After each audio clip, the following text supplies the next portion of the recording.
দেশের মানুষ ব্যস্ত, কে জিতবে কে হারবে, কে হচ্ছে নতুন সরকারের প্রধানমন্ত্রী। আর ঠিক এই সময়ে অন্তর্বর্তী সরকার ব্যস্ত একের পর এক চুক্তি আর ব্যয়বহুল প্রকল্প অনুমোদন নিয়ে, জানিয়ে রীতিমতো সমালোচনার মুখে পড়েছে সরকার।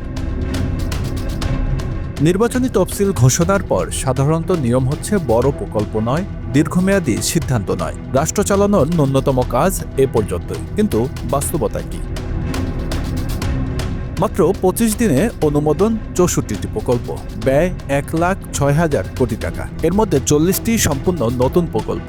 প্রশ্ন উঠেছে, এই সিদ্ধান্তগুলো কি জনগণের নির্বাচিত সরকার নিতে পারত না, নাকি ইচ্ছা করেই নতুন সরকারকে দেওয়া হচ্ছে অর্থনৈতিক টাইম বোমা?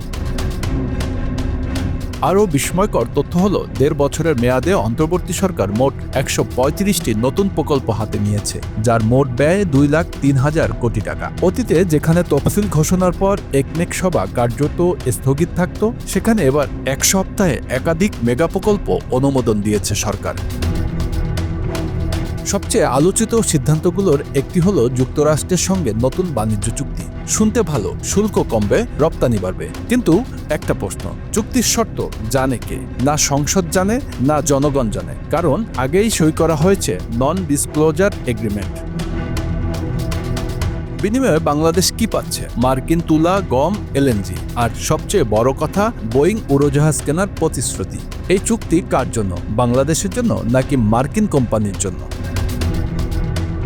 বোয়িং থেকে ১৪টি উড়োজাহাজ, খরচ ৩০ থেকে ৩৭,০০০ কোটি টাকা। কিন্তু সবচেয়ে ভয়ঙ্কর তথ্যটি জানেন? এই উড়োজাহাজ আসবে ২০৩১ থেকে ২০৩৫ সালের মধ্যে। মানে যারা চুক্তি করছে তারা থাকবেই না, যারা টাকা দেবে তারা এখনো ক্ষমতায় আসেনি।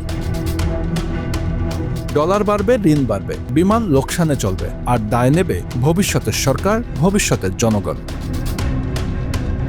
চীন থেকে জাহাজ কেনা, যুক্তরাজ্য থেকে সার্ভে ভেসেল, প্রতিরক্ষা সরঞ্জাম নিয়েও আলোচনা। প্রশ্ন হলো, অন্তর্বর্তী সরকার কি প্রতিরক্ষা নীতি বদলানোর ম্যান্ডেট আছে, নাকি ক্ষমতা ছাড়ার আগে সব দিক সামলে রাখতে চাইছেন তারা?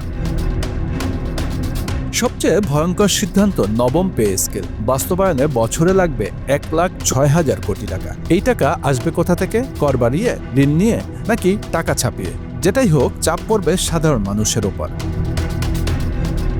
অর্থনীতিবিদরা স্পষ্ট বলছেন, এই ধরনের সিদ্ধান্ত অন্তর্বর্তী সরকারের এখতিয়ারের বাইরে। সিপিডি বলছে নতুন সরকারের হাত পা বাঁধা হচ্ছে। বিআইডিএস বলছে অর্থনৈতিক স্বাধীনতা সংকুচিত করা হচ্ছে।